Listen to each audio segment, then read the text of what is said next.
this is an iHeart podcast. Guaranteed human.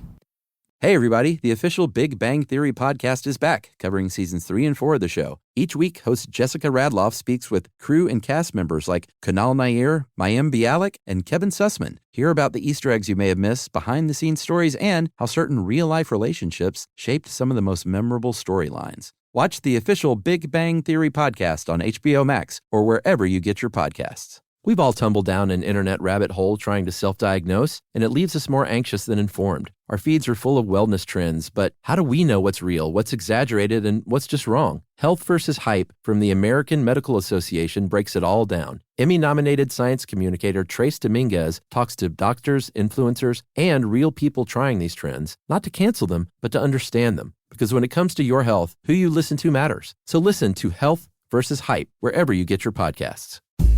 Howdy, everybody. It's January 7th, 2016. What? No, it's not. But in my world, it is. It's actually 2024. But we're going to go back in time to January 2016 to listen to the episode on body language. And I said it like that because for some reason it has an exclamation point at the end. So please enjoy body language.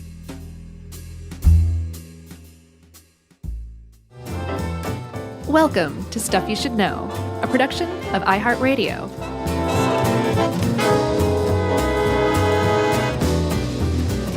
Hey, and welcome to the podcast. I'm Josh Clark. There's Charles W. Chuck Bryant. Jerry's in the house. We're back to basics.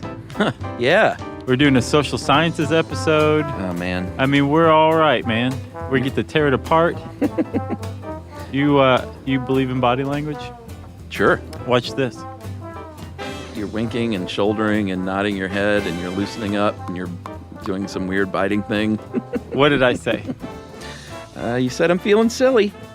That's exactly what I was saying. How about that? Yeah, it said I've had a Diet Mountain Dew and I'm pepped up. Ah, okay. That's what I was saying. I missed the... Now I'm crashing. And he's down. You doing good? Yeah. I'm hanging on by a thread. Are you? Sure. We can make it through this, man. You can do this in your sleep. Okay. Don't go to sleep. Okay. It'll be so boring. You could theoretically do this in your sleep. Yeah. Okay, I got you. Yeah. So body language, it is a thing. When I was researching, I was like, this is junk science. There's no way this is real. And I could not find anything that just said, like, yes, body language is obviously junk science. Apparently, it's very well established and well reputed. I mean, I understand, like, yes, there is such a thing as body language. Yeah, and it's rooted in evolution. Yeah. It's basically evidence of evolution from an mammalian ancestor. Yeah. But the idea that, like, you can read somebody, especially, like, that facial coding system, it just struck me as really, like, junky. Yeah, well, we did, I could have sworn we had done this one when I suggested We did micro it. expressions. Yeah, we did that in, I think, 2009. And I don't remember how I weighed in on it back then.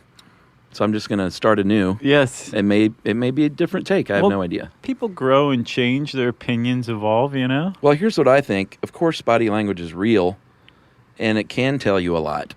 Uh-huh. But it can also, you can be misdirected very easily. Sure. And, I mean, we'll get to it, but I found some stuff from a former FBI guy even. It doesn't say it's junk science, but he's like, you can fool somebody, too. If you're a sociopath, you know this about body language and microexpressions. Yeah, yeah. Apparently, it's a myth that... That's how I get by. Apparently, it's a myth that not having eye contact means deception. While it can, his whole point is they've done studies over the years, and habitual liars and antisocials and psychopaths have the most eye contact, apparently. Probably because there's that myth. Yeah, exactly. So it's like a self-fulfilling myth. Yeah, Ted Bundy was probably like, I got to make great eye contact with everyone I speak with. I'm looking into your soul. Otherwise, the jig will be up. Right. And I won't get to kill people any longer. My favorite thing. Right. And then, so yeah, there's a lot of myth. There's that one myth also where, like, you look up and to the right or up and to the left if you're lying or recalling. Yeah. Remember, I can't remember. We debunked that in something here or there a while back. Yeah, I think body language is fun to talk about and study, but when you're convicting someone as a jury based on micro expressions. Yes, there's where the junk science comes in for me. It gets a little dangerous. And not just with body language, too. We need to do a whole episode on forensics in general and just how junky the science that most of it is based on. It's basically the only thing that's left standing is DNA, and even that can be wildly misinterpreted. Yeah. And we're using this to, like, execute people. Yeah. And there's a big problem with it. So I think we've arrived at my problem with it. It's junk science when you apply it for, like, law enforcement. Yeah, as fact. Yeah. Agreed. Okay. So... can we be done? This is the other thing that got me, too. Albert Mehrabian. I totally nailed that guy's name. I bet the H is silent. Mehrabian? I bet it's just Morabian, not Mehrabian. Anyway, Dr. Morabian. He, back in 1981, said that in the first 4 minutes of meeting someone, our facial expressions account for 65% of the impression we make. 7% of that impression comes from our actual words, while the remainder of the information comes from our tone of voice. Yeah, that, I think, is what made me think, like, no, this is all BS. Yeah, because it sounds... who can say that? You can't. You Maybe can't. in 1981 you could get away with that crap. Not in 2015. No, 16. Yeah. You lived in the past. Yeah, Morabian was he was probably one of the first researchers to study this in the 1940s out of UCLA, and I agree. You can't just break down percentages. I think what he really means to say, if I may speak for him, yes, is facial expressions and tone of voice account for a lot of what you're getting out of a person. And I don't think anyone would disagree with that. And the words account maybe for even less than those two things combined. I think people would agree with that, too. I think it's when you quantify it. Yeah, sure. 7%. He just said that just because it sounds authoritative. Yeah, because he fed it into the percentage maker 3000, and it spit it out. Yeah. But that is not to miss the point that communicating inadvertently is something that we all do through body language. Sure. Yeah. There's a great quote I ran across on a Psychology Today post. The quote comes from a 16th century Scottish mathematician named John Napier, and he said, "If language was given to men to conceal their..." Oh, you found it too, huh? Yeah, it's a good one. It's about as good a quote of body language as you can come up with. You do it, Chuck. No, you were already halfway through. You do better 16th century Scottish mathematicians than no me. way. I'm not doing. Do Sean Connery reading this. Oh, man. If language was given to men to conceal their thoughts, then gesture's purpose was to disclose them. That's perfect. Not bad. That was a dead-on John Napier. It's not as good as my Christoph Waltz. Yeah. So Napier makes a pretty good point. Like, yeah, language has all sorts of structure and can be mastered. Body language much of it is just inadvertent, and we don't even realize necessarily when you're picking up on it. You just get this weird gut feeling that, no, I don't trust this car salesman, or I want to give this car salesman all of my money, depending on the body language. Yeah, and it's pretty clear that this started a long time ago. Like, it predates language. Right.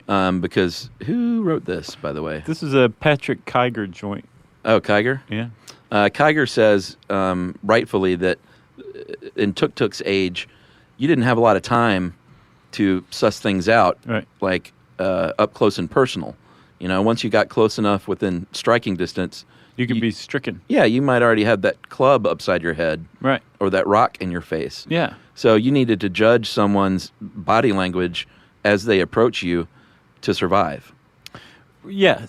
So body language makes sense. And you would also presuppose that since we are descended from animals, and animals clearly do engage in body language, that body language would be older than language. Although this article says that language didn't exist until about 100,000 years ago. That's under dispute now. Oh, really? Possibly as much as 1 million years ago, people were using some sort of verbal communication. Oh, wow. Yeah. And Neanderthals apparently also had language, probably. Interesting. It is pretty interesting. I'd like to do one on animal communication. Have we not? I think we touched on it here and there, but I know there's a lot of things like cats purring and tails wagging on dogs that are misinterpreted. Yeah. Or like a wolf growling. I think that means come pet me. You know, it's often misinterpreted as a warning. Come take this steak out of my mouth, if you dare. Should we take a break? Sure. All right, let's take a quick one, and we're going to get back and explain a little bit more about what one researcher calls thin slices of experience.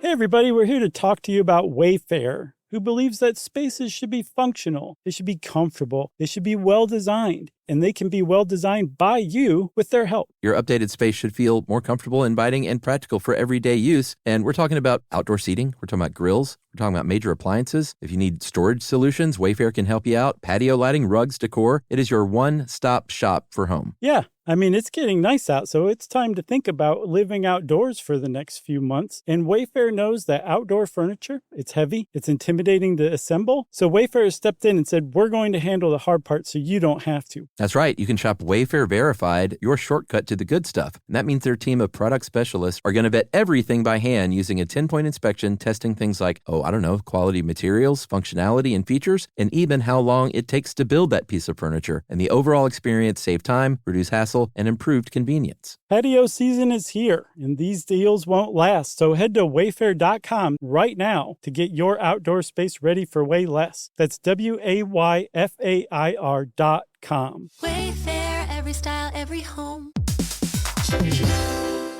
Hey everybody, when you're at work, you never know when you're going to get interrupted, like when an office fire drill happens right in the middle of your presentation, or maybe construction is going on just outside your window. But with the Dell Pro laptop powered by Intel Core Ultra with vPro, no matter how many interruptions you have, your laptop won't be one of them. Yeah, with a battery that's optimized for the way you work and built-in intelligence that quiets distractions the moment you're trying to focus, your tech won't slow you down, even when you're getting bounced from an office you forgot to reserve. The Dell Pro, built for those who stay in the flow. Find technology built the way you work at Dell.com/Dell-Pro. Built for you.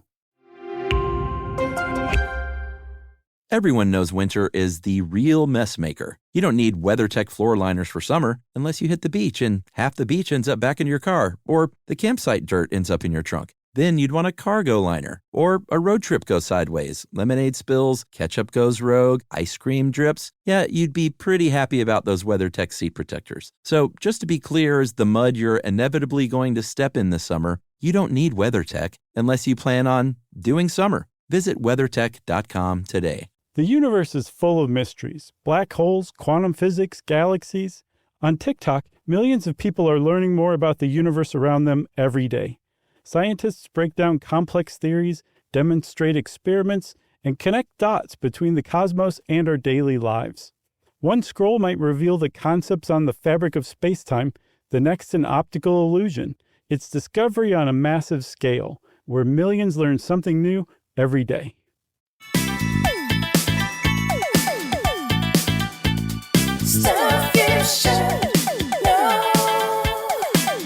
So Joshua said something about thin slices of experience, and I'm not talking about the roast beef line at the buffet, which is great thin slices. or the carving station. Yeah. You ever work a carving station? Have I ever worked one? Yeah. I've hung around one long enough that I basically should have been paid, but I was just eating. What do you wait for the next roast to come out so you can get the end cut? I know. I've never been into end cuts, whether it be a loaf of bread or a cut of meat.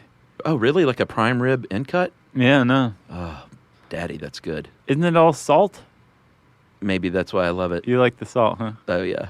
Yeah, I'm South. To me, it's like the closer you get to the middle, the juicier it is. I like that's stuff true lower too. cooked. Yeah, You know? and a little rarer in the middle, Right. Obviously. Yeah, so I think that's my problem with the end of anything. So it's undercooked. You know, I have or a theory overcooked. about why people don't like to eat the crust. Why? It's because it's called crust.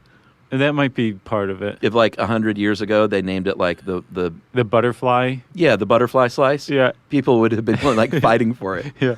Like the butterfly slice is delicious. Yeah. Have you ever heard George Carlin's little take on that end slice that everybody always goes past? They're like, I'm not going to eat that. That's the poison piece of bread. I'll leave that for my family to eat. Wait, I guess the end piece isn't called the crust, though, is it? The crust is what's around but it's all crust. That's the problem with it. Oh, okay. You know what I mean? Sure. It's nothing but crust. Yeah. Not but crust. It's nothing but crust. I think the other weird... Man, this is a... Jerry, you're so juvenile. This is a strange tangent. I think the other problem with the bread end pieces is that eating one end piece with a regular slice is a little weird. Oh, it's... Yeah. But getting that other slice off the tail end is not very feasible or efficient. No. To make two crust pieces. No, but that frequently is the last sandwich that's made out of the loaf because that one end piece has been hanging around. Yeah, yeah. And then it finally works its way to its mate. Yeah. And then you stick some turkey in it and weep quietly while you eat your terrible sandwich. Man. Thin slices. Where were we? Thin of slices? Experience. Yes, this is a professor of psychology named Nalini Ambady.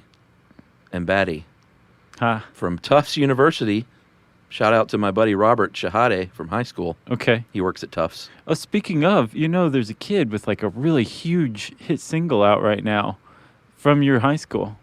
Really? I think your high school's shown in the music video. It's Watch Me Whip, Watch Me Nay Nay. It's Redan? Yeah. Weird. Yeah. Silento. So I'm no longer the most famous person from my high school? You were until about 6 months ago. And I will be again in another 6 months. Maybe. It's a pretty catchy single. It's a hot track. No, we had several professional athletes that are much more popular than me. Who? We had a professional punter. Actually, I think you told me that before. Yeah, we've had a few. There's a baseball player. We had a punter. Travis Tritt went to my high school. Shut up. Really? No. See, that's big time. Yeah.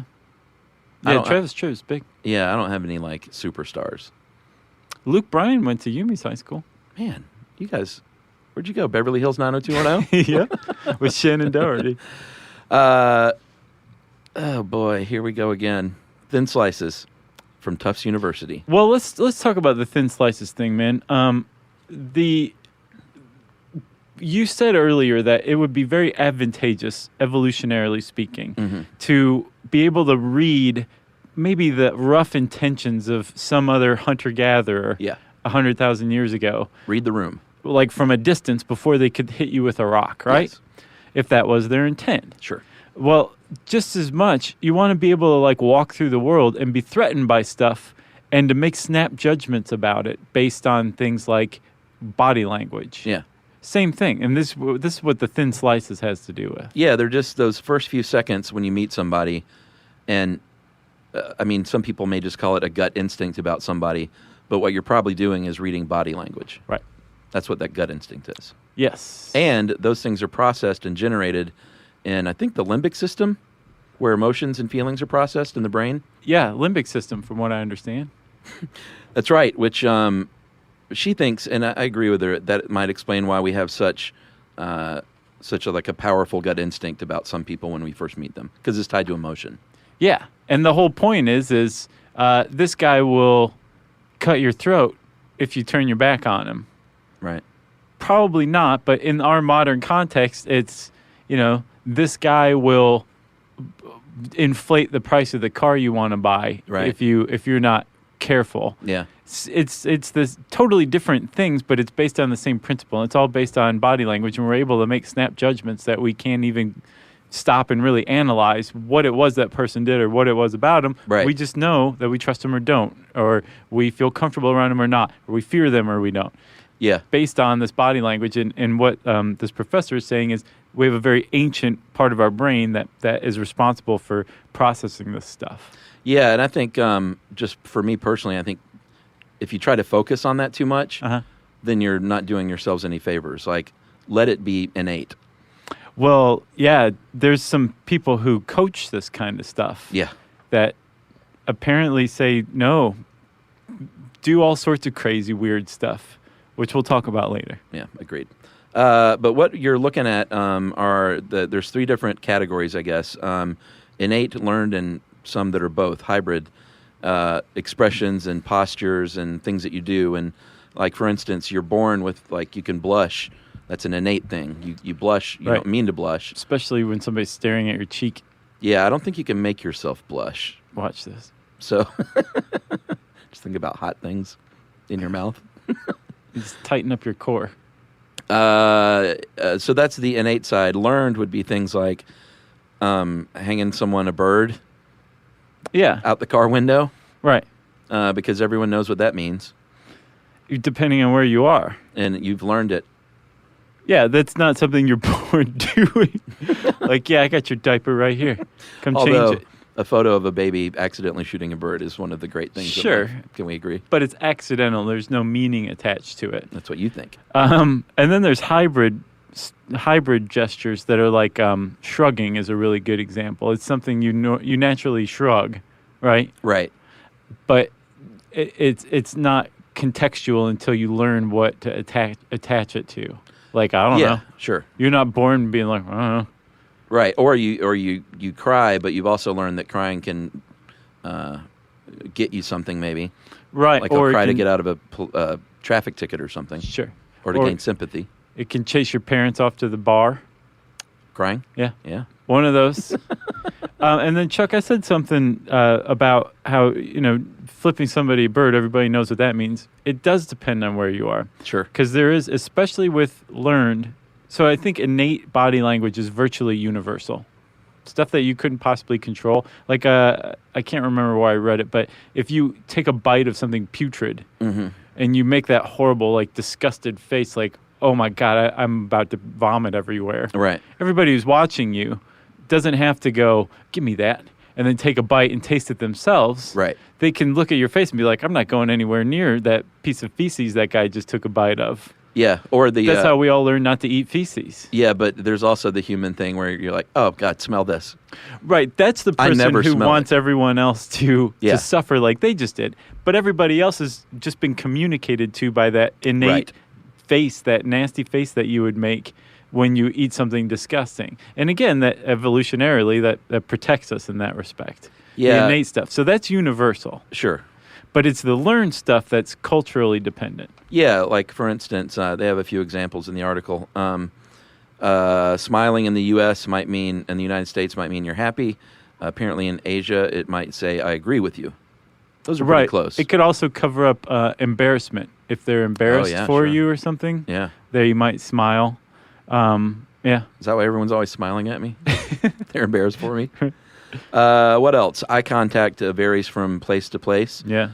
Here in the United States, someone might think you're listening and like very keyed into what you're saying. Or you're Ted Bundy. Or you're Ted Bundy. Or if you're in Africa, maybe, it might be disrespectful to look someone right in the eye. Yeah, and I looked around to find out what part of Africa, because I hate to leave it like that, Yeah, on this massive continent. Right. Do not look people in the eyes. Yeah, I doubt I if that's couldn't true. find any, and everyone said some parts of Africa. Everywhere I looked. No Yeah. one specifically said in the Congo it's considered impolite or aggressive or something like that to maintain eye contact. It's definitely in Japan. Yeah. If you make eye contact with somebody, you are saying I'm your superior. So if you are socially or say business-wise an inferior to somebody, you're averting your gaze and it's respectful. In the U.S., you shake hands and you make eye contact and you just, climbed a rung right there. Unless you're Prince, and then he's like, nobody can have eye contact with me. Is that for real? Because he likes to do things that just mess with people for fun. I think 90% of the stories you've heard about Prince are not true. What about him playing basketball? He's like a really good basketball player, though, says Charlie Murphy. Well, I believe in everything Charlie Murphy says. There you go. I found some more culturally bound stuff. What else? Thumbs up in New Zealand does not mean like right on. Does that mean a thumb up your butt? Pretty much. Really? Yeah. Wow. You don't want to do that. Similarly, when you make like the peace sign, as long as you're not showing the people the back of your hand. Sure, in England, that's Yeah, and a in Australia and I believe New Zealand too. Like that movie Bad Taste, the cover of it. I think Peter Jackson's first or second movie. Oh, right. The cover of it's like an alien going like that, and I'm like, what's 2? Yeah, why is he showing me the number 2? Then as I grew up, I learned to understand what that was.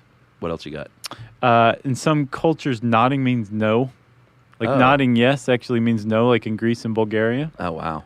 That could get you in trouble. Yeah, and in Mexico, this is what I found. Mexico, Haiti, and Spain. It is perfectly normal to go psst to a waiter which I do. I don't do it to waiters, but I'm a kind of person. Oh, really? That's how you call someone over and get their attention.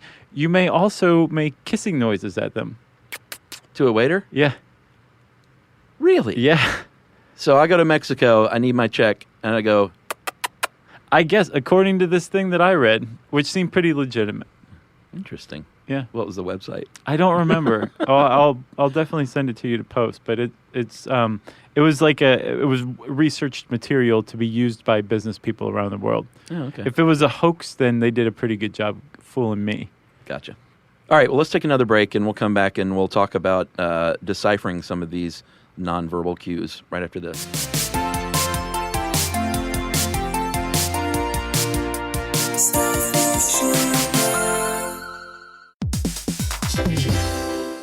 Hey everybody, when you're at work, you never know when you're going to get interrupted, like when an office fire drill happens right in the middle of your presentation, or maybe construction is going on just outside your window. But with the Dell Pro laptop powered by Intel Core Ultra with vPro, no matter how many interruptions you have, your laptop won't be one of them. Yeah, with the battery that's optimized for the way you work and built-in intelligence that quiets distractions the moment you're trying to focus, your tech won't slow you down, even when you're getting bounced from an office you forgot to reserve. The Dell Pro, built for those who stay in the flow. Find technology built the way you work at Dell.com/Dell-Pro.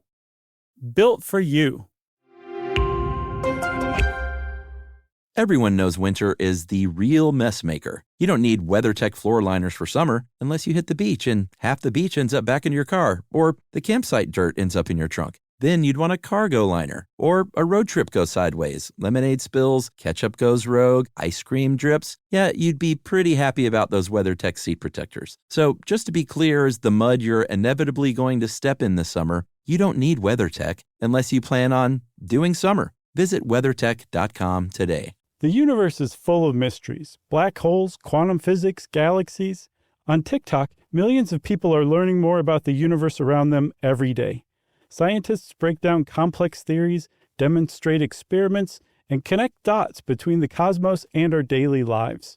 One scroll might reveal the concepts on the fabric of space-time, the next an optical illusion. It's discovery on a massive scale, where millions learn something new every day. All cat parents understand the feeling of being ignored by your cat and often asking yourself, does my cat even love me? And there is only one solution to solve that, Sheba. Feed your cat Sheba and go from feeling ignored to truly adored in 12 days guaranteed or your money back. Sheba has a menu of products, appetizers, entrees, treats, and even a kittens menu. So Sheba has a product for even the pickiest eater, like the Sheba Puree, which is made with bone broth. It's a protein-rich, lickable treat with chef-inspired flavors. It has a smooth and creamy texture that cats love. Plus, it supports a strong bond between pet parents and their cats with a hand-fed cat treat. It also contains no corn, wheat, soy, or artificial flavors. So instead of feeling ignored, you're suddenly the center of their world. It's basically a fast pass to favorite human status. Next time you're wondering if your cat loves you, grab Sheba Puree or explore their entire range of textures and flavors at your local retailer. To learn more, check out Sheba.com. Stuff you should know. All right, so language is a very precise thing, or it should be, or can be. Body language you would think is just all over the map, but there are actually some categories that some brilliant social scientists have come up with. Yeah. And I think they make sense. Yeah, basically they've broken it down into 5 categories or 5 types of nonverbal communication of body language. Yeah. There's emblems. It's like hanging a bird. Yeah, or shaking your fist or something like that. Something that is very symbolic of something else that you can also put into words, right? Who shakes a fist at someone?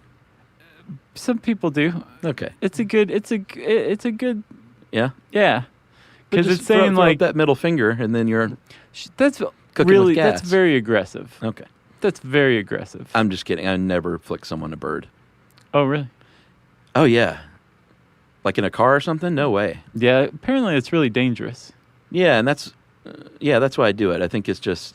I mean, I'll get mad That's why you do. and say things, but I would never. I don't know who that person is. Yeah. Could be a psycho. Yeah. Then you're getting chased or you're getting shot at by someone because you felt Road like you rage. just had to shoot a bird. Yeah. We talked about this in the road rage Yeah. episode. Yeah, I wouldn't hang people with a bird. That's not smart. By the way, I want to update on that. I've been improving more and more behaviorally. Oh, yeah? Even since the road rage episode. And I was already on the right path then. So you're doing good behind the wheel? Is what I'm you're doing saying? so good. I feel like I'm about the same. Well, you've always been that way. Nah, but I get mad. One time you rode with me, I think it was the first time you ever rode with me, and I started yelling at somebody. You're like, really? You seem genuinely surprised. And I remember thinking, like, this What's is wrong? abnormal. Well, that was probably because you were like sending an email with your left hand and driving with your knee and had a coffee in the other. I've gotten so much better. That's good. It's because you value your life. I do. It's great. Emblems. After emblems, illustrators, which like shaking your head to as far as emphasis, if to emphasize something you're saying. Right. Like, no. Sure. You can just say no, but the person's like, he doesn't really mean that until you shake your head while you say no. Then and they're saying especially no if you twice. do it slowly, Yeah. that you're really saying, like, do not ask me again. Yeah. Boy, I never thought about that. The slow one really does mean something different. It does. It bulks it up, you know?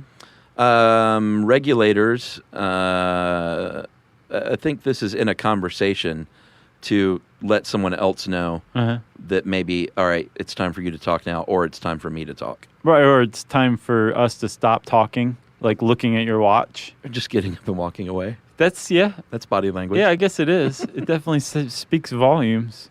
There's adapters, which I guess have to do with the person listening, or I guess anybody, either one, making themselves more comfortable. Like, you know, when you're in a conversation with somebody and they just kind of shift in their seat. Like settle in? Yeah. Now, they could be doing it differently where they're fidgeting, they're shifting in their seat uncomfortably, like they can't get comfortable. That says something totally different than somebody who's just like settling in, just making themselves more comfortable. Right. And Or I guess if you're having a conversation and someone just sits up on the edge of their seat, that kind of says, we're done here. Sure. Like, I'm about to get up. Yeah. So please say something in closure. Yeah, especially if you sigh while you do that too, you know? Yeah. And then there's affect displays. And these are the ones that most people think of when they think of body language. These are the ones that, you know, like where you make that face when you eat something putrid, or your shoulders go up around your ears when you're scared all of a sudden. Yeah, if you're mad, it's emotional based. Yeah. Emotion based? Yeah, like your eyebrows furrow. Right. There's just so much body language. I came across this one guy from 1978, an M. Argyle. No idea what the M stands for. But in 1978, Professor M. Argyle, a researcher of body language, said that there's probably something like 700,000 words in the body language, human body language. I have no idea how he or she came up with that. That seems high. But it's fun to throw out there. Junk science. 1978. Yeah, you could say anything back then. As far as like social psychology. Yeah. Misinterpreting body language is, we talked a little bit about that. That is very easy to do. They have one little anecdotal story about a woman who was a consultant that I think she was pitching the CEO of a big company. Mm-hmm. And the guy just sat there basically with his arms crossed and didn't emote. And at the end was just like, thank you. And she thought, well, I've blown this one. And turns out that is just the way that guy is. He loved the jerk. I know. He loved the presentation. And if he hadn't liked it, he just would have left, is what the partner said, I think. Yeah. So you can easily misinterpret body language. I don't know if I guess it could be dangerous. And that's part of the problem. It can be dangerous, especially when you apply it to law enforcement. Like Paul Ekman, we talked about him heavily in the microexpressions episode because he basically studied microexpressions through facial muscle movement, and figured out what each one meant. And he came up with the facial action coding system, the FACS, which apparently the FBI and other law enforcement agencies use to tell whether you're lying or you're hiding something in an interrogation. Misreading that's dangerous. That's when it becomes dangerous, for sure. Yeah, this dude I was talking about, Joe Navarro, who was a 25-year vet of the FBI. Yeah. He's written a lot about body language. Right. And he's one of the ones that warns about the myths and misreading things. But he wrote a whole article on shoulders.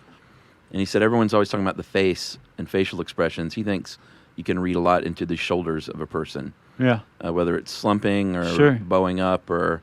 and then he actually talked to criminals over his entire career and said, what do you look for in a victim? So if you're looking to not be victimized, you might want to avoid these things. Okay. Looking frail or weak or not athletic. Yeah. Work out. Yeah, or just, try and carry yourself like you're not frail or weak. Mm-hmm. And I think that's a lot to do with the shoulders. Situational awareness, which is a big one. Yeah. If you just look like you have your head in the clouds. That's one for you me. Can be a target. Yeah. What, you're in your head about something? Sure. Yeah. And then the way someone swings their arms, like vigorously or real subdued. Or not at all, like on that one episode of Seinfeld. Yeah, who was that, Raquel Welch? No, it was, it ended up as Raquel Welch, but Right. it was Molly Shannon. Oh, yeah. She like swept Yeah. Elaine's desk just clean. Oh, man. Yeah. I love really Molly good Shannon. episode. She's one of my favorites. Yeah. She's fantastic.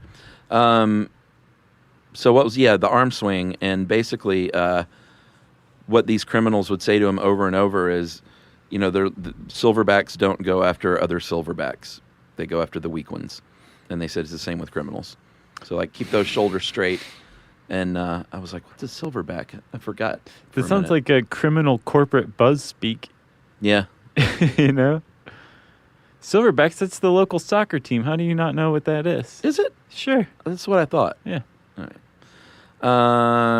What else we got? Oh, these people that try and coach you. We were going to mention them. Yeah. Nut jobs. I don't think they're nut jobs. Dude, okay, the one person who emerged as a hero from this article says be very careful in trying to pay attention to your body language and speak consciously through it, because you're going to have massive problems. Yeah. That's not what body language is intended for. So the people who say, no, master your body language and use it to communicate, you're going to come off as a creep. Right. An aggressive, weirdo, corporate creep if you do that. Well, yeah, and I mean, if you're making a presentation, it's hard enough to get the words right. Yeah. So if you start thinking like about every single movement you make and what that conveys, yeah. I agree. I don't think you're doing yourself any favors. Or like if you go to, again, a car lot, right? Yeah. And you're like, I'm going to make sure I look very defensive and aggressive. So I'm going to go rigid and my shoulders are going to go up. Right. The car salesman is going to be like, that guy's walking like a robot. I'm going to take him for a ride. True. You could conceivably speak through your body language more. I don't dispute that. Right. You can become more aware of your natural body language too. I don't dispute that either. But when you focus on it and use it as a technique to manipulate other people, yeah, I have issues with that. Well, here was one idea I didn't think was terrible. Like if you do a lot of public speaking, then maybe watching yourself with the sound off. Sure. I didn't disagree with that one either. That's not a terrible idea. Yeah. I think. As a matter of fact, I was like, maybe I should try that. No, don't do that.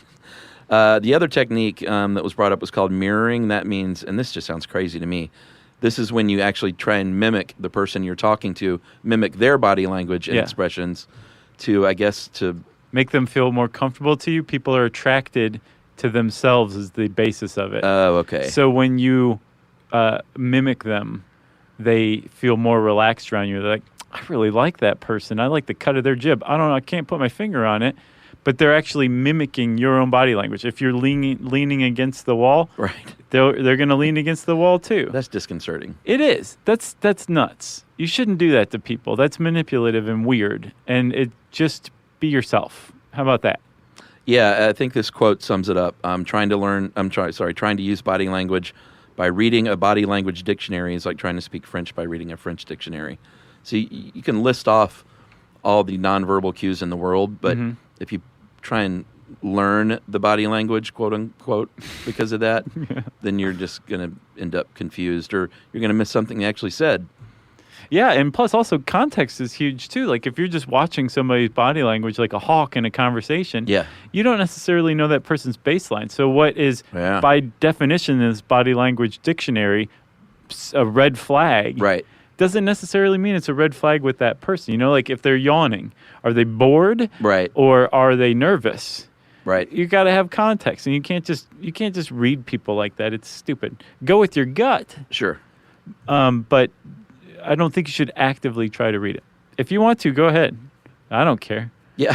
I'm not going to. I did read an article with one woman who was an expert, supposedly, and she did talk a lot about the baseline. She's like, that's the most important thing, because you don't know. You got to know how someone normally is. Are they twitchy? Yeah. Then if they're twitching in conversation, that's normal for them. Right. So it doesn't mean that you can't trust what they're saying right then. It just means that they're a little awkward. Yeah. Like me. You're not awkward. You got anything else? Nope. Friends, that is body language. And if you want to know more about it, you can type these words, body language, into the search bar at howstuffworks.com. And since I said friends, it's time for listener mail. This is a question, actually. I said we'd answer on the air. Hey, guys, been listening for quite a few years, and you've seen me through a lot of years of growth out of high school and into my own as an adult. Of a question that's been a challenge for me recently. I'm studying permaculture quite intensively, and parts of the study are pretty depressing, like climate change, species loss, and unfair trade. I try to reflect positives only to my clients who are trying to grow their own food, because I'd rather encourage them to sustain themselves physically and emotionally than feel guilted or trapped into changing a lifestyle. I realize that having the opportunity and time to focus on ethical choices is a luxury, and want to avoid shaming people. I think this approach is good for my own well-being, because tackling issues bigger than myself seems more harmful than productive. But like you, part of my job is education. So the question is, how do you guys deal with darker topics that you cover? I really appreciate the way you do it, and I would like some insight and advice how you prevent these topics from weighing too heavily on you and still live a life of enjoyment, yet conveying topics honestly. And that is from Annalise in Australia. Nice. Ew. I think my answer is like when we cover something like dementia or HIV, like we recently did, we're always going to have humor in there, respectfully and in the right ways, because that's what we do. Plus, also, that helps. When we're getting this stuff across, it's not like we're causing dementia. We're just saying, like, here's all the information that we found on this. Here's everything you need to know about dementia. And I think the thing that allows us to go from, a lighthearted topic to a very dark topic to whatever is that we're putting it out there as objectively as possible, or as unbiased as possible. Trying to. We're not passing much judgment on it, depending on the topic. But for the most part, we don't really pass too much judgment on it. And I think that allows us to talk about anything. Yeah, and as far as taking it home, if we do something that's a big bummer that it really impacts me, it'll bum me out for sure. Yeah. But just like anything else, I think knowledge is key to the more you know about something, the less scared you might be of it. Yeah. How's that? You just go work it out, Good answer? Yeah, it's a great answer, Chuck. Me too. If you want to get in touch with Chuck or me or Jerry or anybody who we could conceivably pass a message along to, right? Yeah. You can send us an email to stuffpodcast@howstuffworks.com. And as always, join us at our home on the web, stuffyoushouldknow.com. Stuff You Should Know is a production of iHeartRadio.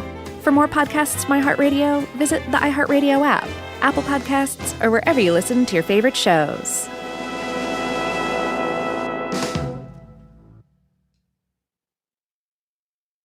Introducing the all-new Mazda CX-5, featuring more connection. Hey Google, where's the nearest Pilates class?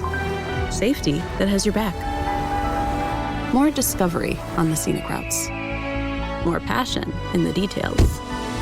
And more control in changing weather. The all-new Mazda CX-5. More to move every side of you.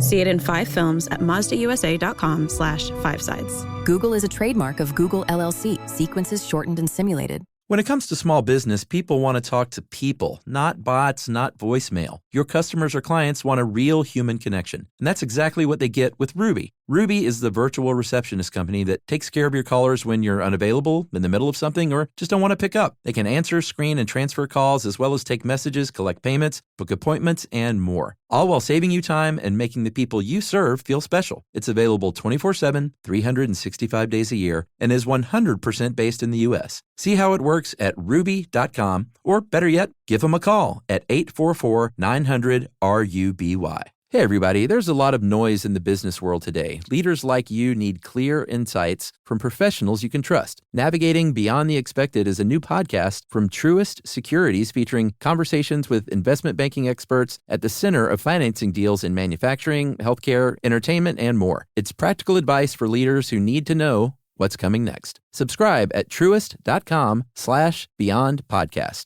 Copyright Truist Securities Incorporated, member FINRA and SIPC. This is an iHeart podcast. Guaranteed Human.